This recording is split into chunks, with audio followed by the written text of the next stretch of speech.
पत्रकारिता, वैसे ही अगर बेबाकी से बात ना हो तो सच्चाई सामने आती नहीं। और आप देखते हैं कैपिटल न्यूज़ इसलिए क्योंकि सच्चाई सामने यही आती है जहां बातें होती हैं बेबाकी सी।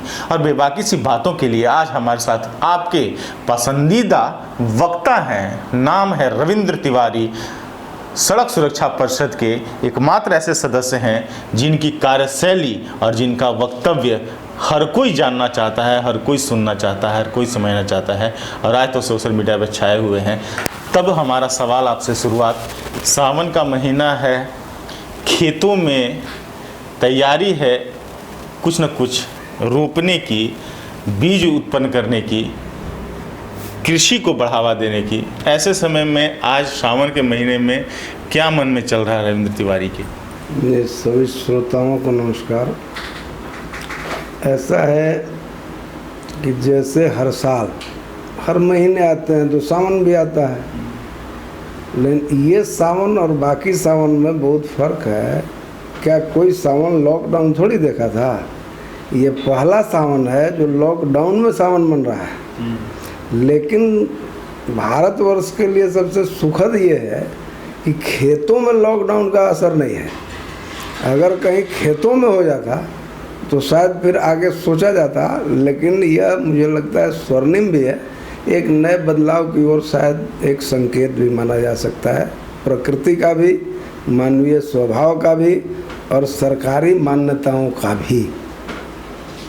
क्या लगता है शिवालयों में जो भीड़ उमड़नी चाहिए वो नहीं, मंदिरों में वो जो मंत्रोच्चार, जो शंख की ध्वनि गूंजती थी वो ध्वनि नहीं सुनाई पड़ रही है, बोल बम ओम नमः शिवाय के नारे गूंजयमान होते थे वो सुनाई नहीं पड़ रहे हैं। ऐसे में हर बैल की जगह पर ट्रैक्टर दौड़ रहा है खेतों में, इसे किस रूप में देखते हैं? देखिए, यह अब एक बड़ा आपने गंभीर सवाल खड़ा कर दिया है। जैसे आजकल लोग पढ़ते हैं, आजकल टैग आता है, एक आम लोग पढ़े लिखे लोग भी करते हैं कि अब शिवालयों में, मंदिरों में दान देने से बेहतर है कि लोगों को अस्पताल बनाना चाहिए। तो ये वही हुआ जैसे रावण ने अपने अभिष्ट जो भी मनुष्यतर होता है वह हर चीज़ हासिल किया जो होना था, लेकिन जीवन और मृत्यु यह ब्रह्म के हाथ में है। और जब मनुष्य को यह भ्रम हो जाता है कि हम ब्रह्म से भी ऊपर हैं, यानी अब अस्पताल, अभी तक अस्पताल थे तो लोग नहीं मर रहे थे क्या? जिन रोगों का ये समूल इलाज का दावा करते हैं मेडिकल साइंस, उस रोग के रोगी मर रहे हैं कि नहीं मर रहे हैं? अगर मर रहे हैं, लेकिन मंदिरों में कभी आपने कोई लाश निकलते देखा है क्या?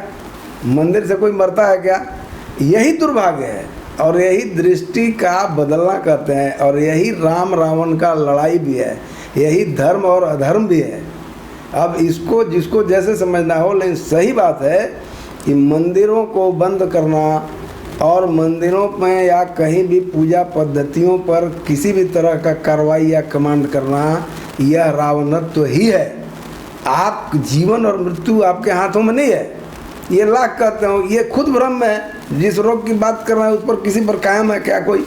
लेकिन डर तो, खतरा तो है ना कि ना कहीं संक्रमण बढ़ने का खतरा है, भीड़ भाड़ से संक्रमण बढ़ सकता है। तो क्या आप मानते हैं कि कोरोना का संक्रमण नहीं बढ़ेगा क्या? शिवालयों में, मंदिरों में भीड़ उमड़ती है जिस तरह से, लाइन पे लाइन लोग लगे रहते हैं, तो ऐसा नहीं लगता है कि संक्रमण का खतरा बढ़ सकता है? तो यानी कि संक्रमण का खतरा कब नहीं था? जब कोरोना नहीं था तो संक्रमण नहीं था क्या? अनेकों रोग बीमारी जो पहले ये एड्स का प्रचार करके पूरा अरबों खरबों का धंधा कर लिए, विश्व बैंक और WHO और क्या क्या जो है ये लोग, तो अब कहाँ गया? वो संक्रमण नहीं था क्या? तो उस पर ये चरित्र को सुधारने की बात नहीं किए, ये क्या किए? अब वो सब बात हम लोग को खोलने में ठीक नहीं लगता है, लेकिन ये क्या किए? ये कुछ और बेचने लगे। तो ये बिना मतलब की बात है। संक्रमण कल भी, ये जो आज कोरोना के चलते जो बोल रहे हैं, हमारा भारतीय जीवन संस्कृति में ये संक्रमण से बचने के पर्याप्त पहले ही जीवन में बताया गया है कि आप इतनी दूरी रखो, इसको इस तरह से लाइफ में मेंटेन करो, बाहर से आओ तो जूता चप्पल बाहर करो, पैर हाथ धो करके अंदर जाओ। जब हम लोगों को भोजन का पीढ़ा भी लगता था तो 3 फीट की दूरी पर लगता था। ये आज जो बता रहे हूँ तो हम लोगों का संस्कृति है। तो ये दुर्भाग्य से अगर कोरोना के नाम पर बता रहे हैं, जो ये लक्षण बताते हैं कोरोना का, उस लक्षण का पहले बीमारी नहीं थी क्या? आज जो इनका रिकवरी रेट है, अगर कोई इनके पास इलाज नहीं है, कोई पक्का बात नहीं है, तो आखिर इतना रिकवरी रेट कैसे है? लोग ठीक कैसे हो जा रहे हैं? आखिर इनको जांच जो मशीन बता रही है उसी पर इनको भरोसा क्यों है? अनेकों केसेज आप खुद घूम रहे हैं, आप देखिए, रोगी को खुद पता नहीं है कि हम बीमार हैं। अब चूंकि इनको मशीन बता रहा है कि वो बीमार है, इसलिए वो बीमार है। हद है भाई। तो आप जब जांच कराओगे तो शरीर के जितने सिम्टम हैं उसमें सब जांच कराओगे तो सब बैलेंस्ड आपको हमेशा नहीं मिलेगा। उसका कारण है कि मनुष्य जब जीवन के अनेकों आपाधापी में चलता है तो वह जिन परिस्थितियों में रहता है उसके शरीर के लेंस पर भी उसके स्वाभाविक असर और इफेक्ट होते हैं। अब जांच के समय आप किस परिस्थितियों में हैं इस पर भी बहुत सारा असर पड़ता है। दूसरा आपको मैं बताऊं, एक गंभीर बात है, किसी भी मेडिकल के एक्सपर्ट से आप बात कीजिए, जिस मशीन से जिस जांच को प्रभावी की बात कर रहे हैं, खुद वो मशीन वाला और जांच वाला खुद नहीं बोलता है कि हम इसको आपको 100% ये बता रहे हैं, ये संभावना जता रहे हैं कि ये मैं भी, तो संभावनाओं में तो बहुत सारे खेल होते हैं। और दूसरा, अभी कैंसर से लेकर अनेकों बीमारियों के ये लोग बहुत बड़े बड़े दावा करते हैं, अरबों खरबों हॉस्पिटलों का बाजार भले हो जाता है, कितने रोगी को ठीक करते हैं। तो मतलब ये है कि लाशें हमेशा अस्पतालों से ही निकलती हैं, मंदिरों से नहीं निकलते। और ये अपने कुकर्म को छिपाने के लिए इन लोगों का ये खेला है, बाकी कुछ नहीं है। अब भगवान शंकर को कहाँ दवाई की ज़रूरत है? कहाँ कहते हैं कि दवाई की ज़रूरत है? अब भीड़ भाड़ की क्या ज़रूरत है? जो डिस्टेंस की आप बात करते हैं, मंदिरों में डिस्टेंस मेंटेन नहीं किया जा सकता है क्या? तो यानी कि आपको पूजा से आपको चिढ़ है, आपको इससे नहीं है। क्यों? क्योंकि अभी पूरे दुनिया में हिंदुत्व के खिलाफ एक पूरा माहौल चल रहा है, प्रायोजित है ये सब। आखिर आपको यही चीज़ मस्जिदों में क्यों नहीं आप लागू कर पाते हो? आज भी मस्जिदों में लागू ये कर पाए क्या? हम लोग बगल में रहते हैं अनेकों जगह। अभी पिछले दिनों लॉकडाउन के बाद इसी गांव में कभी अजान का आवाज़ नहीं सुनाई देता था, लेकिन लॉकडाउन के बाद अब अजान यहाँ सुनाई देता है। रांची में हम रहते हैं, पुंदाग में, वहाँ पर इतना बड़ा बड़ा लोग लगाया हुआ है। ये सब कानून नहीं होता है क्या? क्योंकि हिंदू इतना सहिष्णु है कि सारा कानून इसी पर इन लोगों का लागू होता है, बाकी कहीं लागू नहीं होता। अभी मंदिरों का सारा टैक्स ये लेते हैं। अभी एक आदमी बोल दिया, बोला कि मंदिरों में दान देने से बेहतर है कि आप अस्पताल बनाओ। तो मैं उससे या ऐसे लोगों से यही पूछना चाहता हूँ कि अस्पतालों से लाशें निकलनी बंद हो जाएंगी ना? ये संभव है क्या? राम रावण यही है, रावणत्व तो इसी को कहते हैं। राम और रावण में फर्क यही है कि रावण ने मृत्यु पर विजय पाना चाहा। किसको जिम्मेवार मानते हैं आप?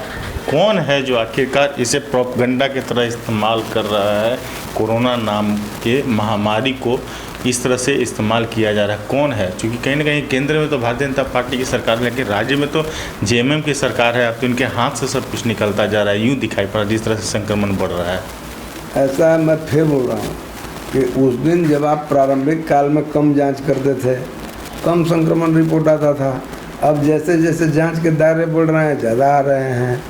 लेकिन जब आप जांच करेंगे तो संक्रमण भी होगा, ये भी होगा। आप जीवन पर किसी का कमांड नहीं कर सकते हो। यही तो राम रावण है। मैं बार बार बोल रहा हूँ, आप मनुष्य को जबरदस्ती ये कहना, पूरा जब से पृथ्वी बनी है लोग बचाने का ही संघर्ष कर रहे हैं, जद्दोजहद कर रहे हैं।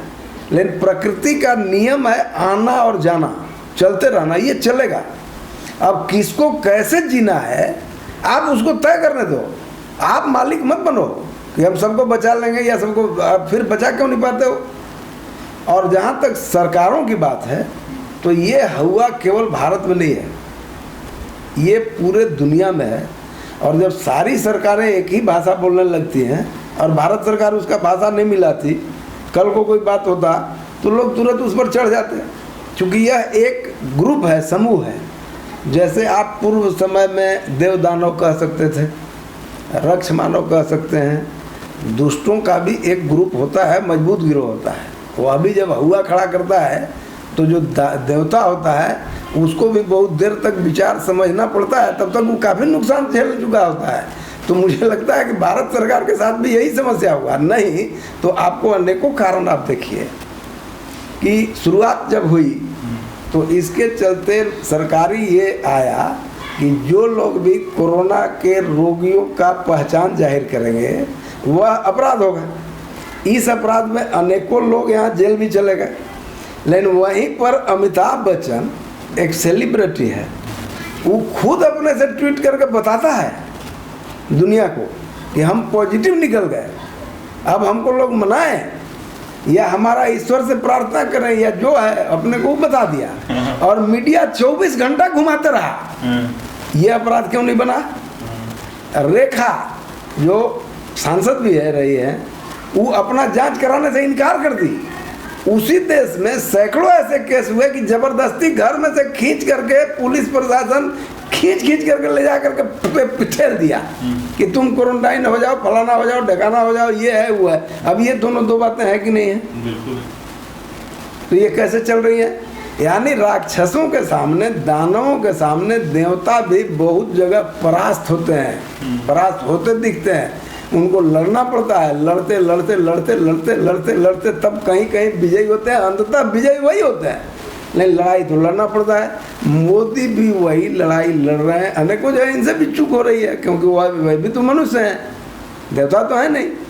और रही बात झारखंड की, तो झारखंड में न सरकार थी न है, ये शामिल बाजा है, बज रहा है।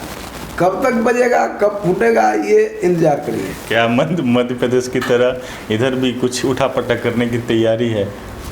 नहीं, इसमें कोई कर नहीं सकता है। जैसे मध्य प्रदेश में भी आप बोल रहे, तो मुझे लगता है कि जो लोग इसको कुछ और दृष्टि से देख रहे हैं, मैं उससे थोड़ा सा अलग नज़रिया रखता हूँ। अगर भारतीय जनता पार्टी को वही करनी होती या भाजपा करती तो इत्मीनान से सदन में यह खेल कर सकती थी। अकेले में बात करती, सदन होता, उतने विधायक अनुपस्थित हो जाते, स्वतः उतर जाते। इतना खेला भाजपा को करने की जरूरत कहाँ थी? यानी कि इसका मतलब है कि भाजपा का ही खेल हो नहीं है, ये कांग्रेस का अपनी अंदरूनी लड़ाई है। और ये चूंकि दूसरे के कंधे पर ही बंदूक रख के चलाना जानते हैं, कांग्रेस का मतलब यही होता है। कभी नेहरू गांधी परिवार, कभी फलाने परिवार, कभी ढकाने परिवार, कभी किसी न किसी कारण बस ही जीतते हैं चुनाव। कभी जनहित के मुद्दे पर न कभी इनका इतिहास आप उठा कर देख लीजिए। इंदिरा जी भी अगर जीती थी तो बांग्लादेश वाला प्रकरण पर आई थी, फिर दोबारा जीती तो मोरारजी भाई, चरण सिंह और देवीलाल के नाकामी के चलते आई थी। उनका अपना कोई उसमें दृष्टि नहीं था। और 84 में अगर जीते राजीव जी, कांग्रेस जीते, तो इंदिरा जी के लाश पर जीती। उसके बाद फिर अगर मनमोहन सिंह जीतते रहे तो इसलिए नहीं जीते कि मनमोहन सिंह जीते, भाजपा हारी। जैसे आज भी झारखंड में मैं एक बार और आपको बताया था कि जेएमएम या कांग्रेस गठबंधन जीती नहीं है, या भाजपा हारी है।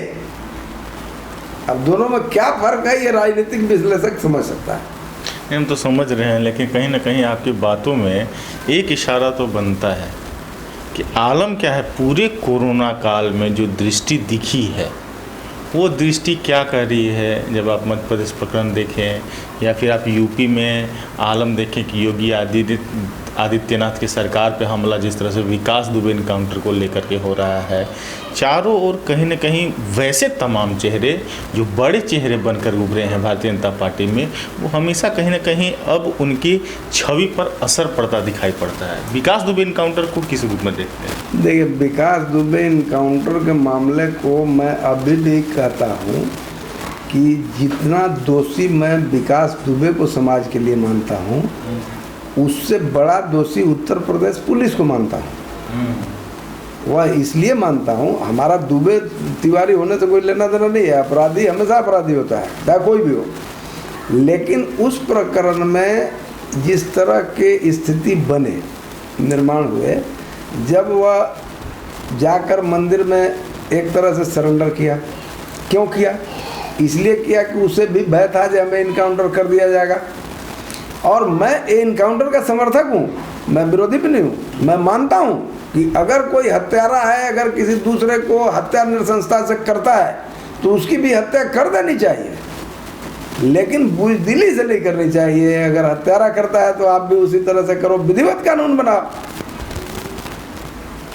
जैसे इस्लामी राष्ट्रों में 24 घंटे के अंदर वो करता है, गोली मार देता है, कोई गवाही नहीं, कोई ये नहीं, ये कहा उसको लगा कि ये है तो मर दिया।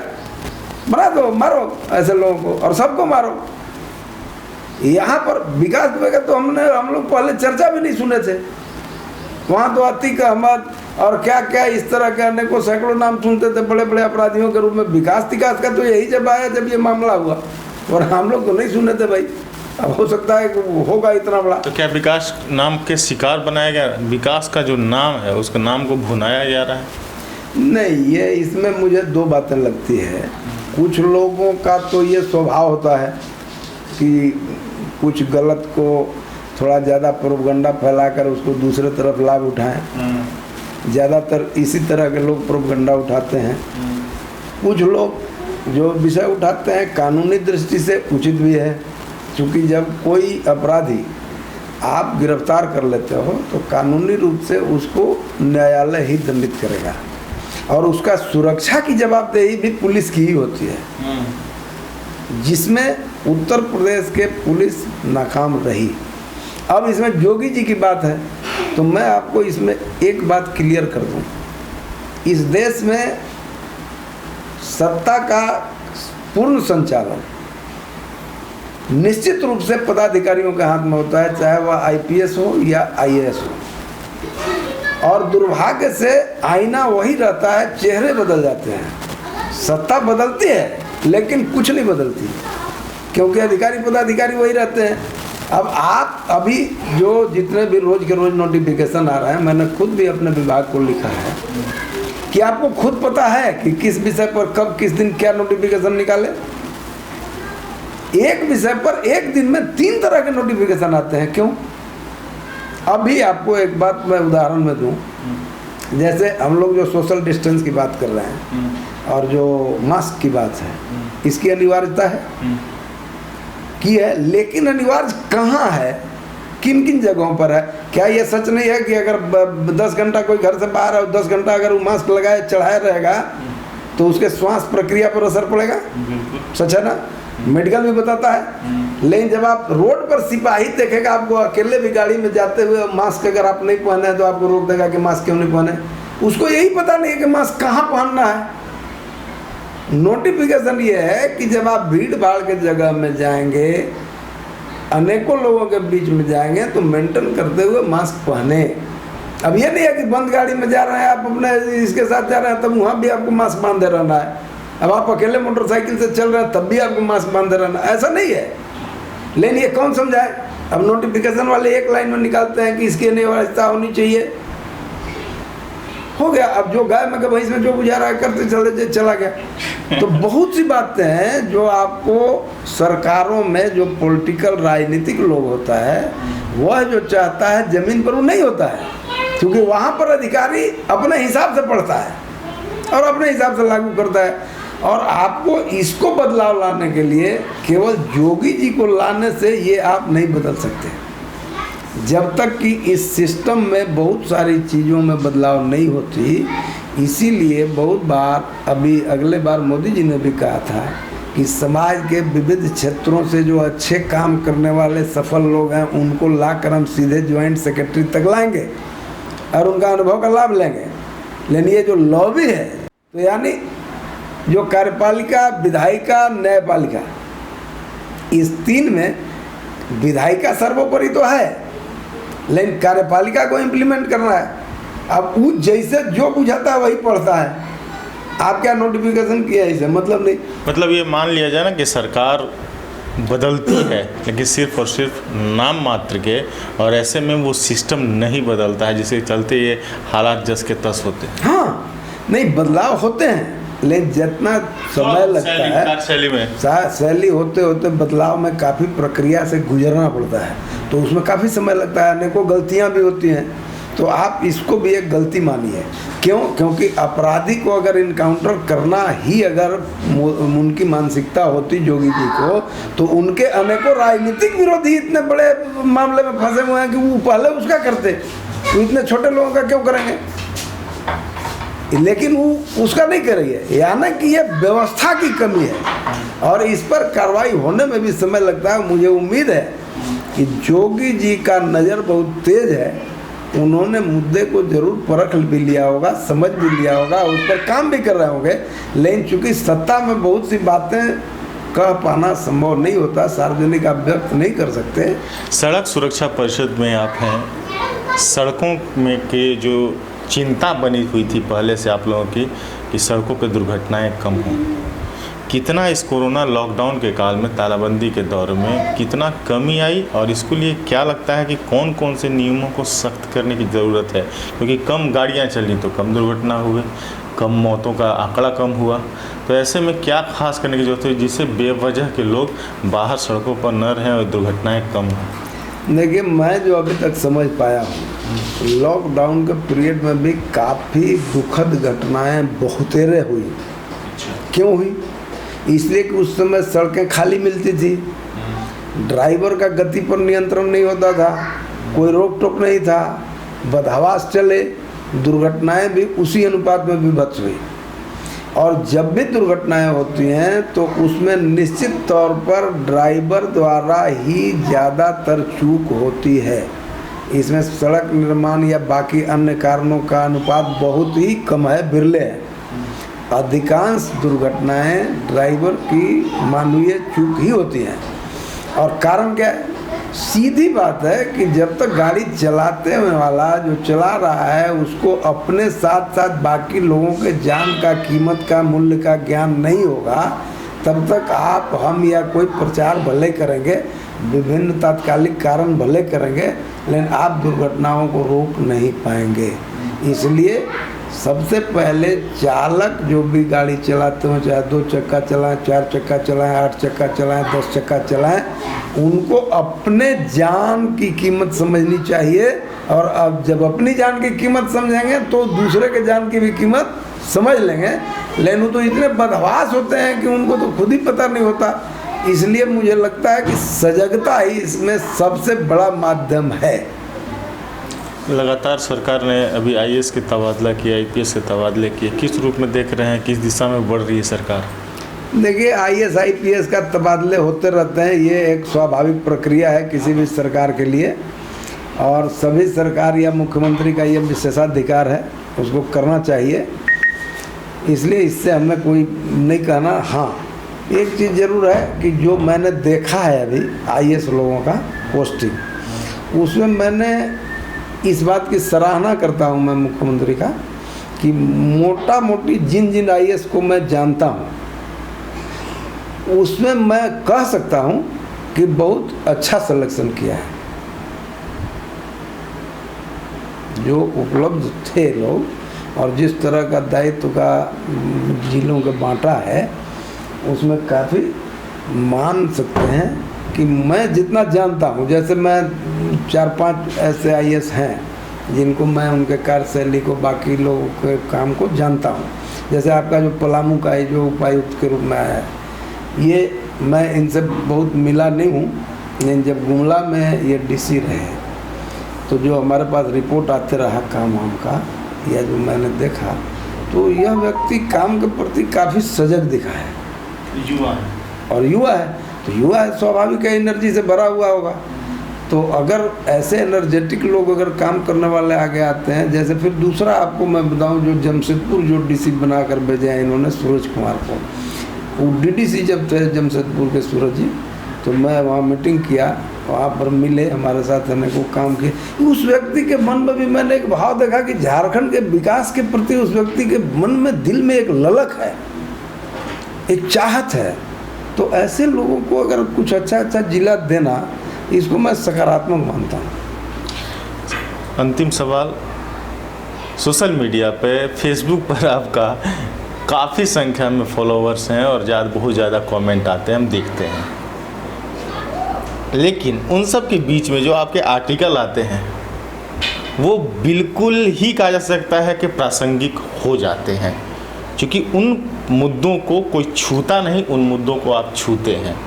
किस रूप में देखते हैं, कितना उसके लिए क्रिटिसिज्म को झेलना पड़ता है, कितना आपको उसके लिए वाहवाही मिलती है, किस रूप में खुद को पाते हैं जब लिखते हैं बिंदास बेबाक बेधड़क होकर के। जैसे देखिए, इस विषय पर ये बात स्वाभाविक है कि आप अपनी बात मतलब ये मान सकते हैं कि वहाँ पे आप भाजपा नेता नहीं होते हैं, फेसबुक पे आप वहाँ पे राष्ट्रीय सड़क सुरक्षा परिषद के सदस्य नहीं होते हैं, आप वहाँ सिर्फ और सिर्फ हम अगर किसी को पढ़ते हैं तो वो रविंद्र तिवारी को पढ़ते हैं, मान सकते हैं।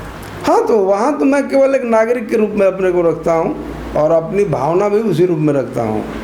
और राजनीति तो कुछ कुछ विभिन्न विचारधारा के आधार पर उसकी करीबी होती है, और मैं व्यक्तिगत रूप से राजनीति में निश्चित रूप से काम के प्रति, आप जानते हैं कि मैं नितिन गडकरी के विशेष प्रशंसक या फॉलोअर हूँ। मैं मोदी जी से बल्कि अधिक नितिन जी को मानता हूँ इस मामले में, लेकिन नेता हैं तो हैं। और जहाँ तक लिखने की बात है तो मुझे अनेकों प्रकाशन से, अनेकों पहले से भी जो हम अखबारों में लिखते थे तो प्रस्ताव आते थे कि आप कॉलम लिखिए, फलाना कीजिए, इतना ये करेंगे ये करेंगे। तो मैं एक बात बताता था कि मैं कोई पैसे का अर्निंग के लिए या किसी कोई सही कहे कोई गलत कहे इसलिए मैं नहीं लिखता। मैं अपने दिल में जो मुझे समाज में दिखता है, जो मुझे लगता है कि ये होना चाहिए, वह मैं लिखता हूँ और या बोलता भी हूँ। अब किसको उसमें अच्छा लगता है, किसको बुरा लगता है, ये हमारा विषय नहीं है। हमें जो अच्छा लगता है मैं करता हूँ। अब रही बात कि उसमें बहुत समर्थक भी होंगे, बहुत विरोधी भी होंगे, स्वाभाविक है। ऐसा थोड़ी है, जब भगवान राम कृष्ण का भी यहाँ विरोधी हुए, सारे लोगों के लोग विरोधी हमारे भी होंगे, इससे अपने को कोई फर्क नहीं पड़ता। हमें जो दिल में अच्छा लगता है कि दैट इज फैक्ट, वो है। अब कौन क्या कहता है नहीं कहता है, ये हमारा विषय नहीं है। चलिए, आपने सुना, और हम लगातार ऐसे कभी भी कुछ विषयों को ढूंढना होता है, समझना होता है, और समाज के उनके जो सोच होते हैं उन सोच को सकारात्मक रूप से अगर लाना होता है तो हम आते हैं रविंद्र तिवारी जी के पास, बातें करते हैं और बातें आपको सुनाते हैं। विशेष में आप इन्हें पढ़ सकते हैं, आप इन्हें सुन सकते हैं, आप इन्हें देख सकते हैं, तय कर सकते हैं कि ये सही है या गलत, ये मेरा काम नहीं है, हम आपको दिखाते हैं। लेकिन इन सब के बीच में जो दो बातें खास हमें लगी, वो उन दो बातों पर ज़रूर चर्चा करना चाहेंगे कि आखिरकार क्या कोरोना वायरस, ये नाम, ये वैश्विक महामारी की जो संज्ञा दी गई है, ये किस रूप में जनता के सामने थोपा जा रहा है, या क्या जनजीवन को सामान्य करने की कवायद है सरकार एवं प्रशासन की, ये सोचने वाली विषय है। और ये लाजमी लगातार रविंद्र तिवारी जी इस मुद्दे को उठाते रहे हैं। और दूसरी बात कि हाँ, हम बेबाक हैं, हम सच कहना चाहते हैं तो सच कहेंगे, और सच अगर हर कोई कहने लगे तो ये जो सिस्टम का जो तामझाम है और उसमें जो विकृतियां आई हैं, उन विकृतियों से, उन विषम परिस्थितियों से हम लड़के पार पा सकते हैं। देखते रहिए कैपिटल न्यूज़। तनु नागरिक कैशनोवा के साथ AP लकी को दीजिए इजाज़त। नमस्कार।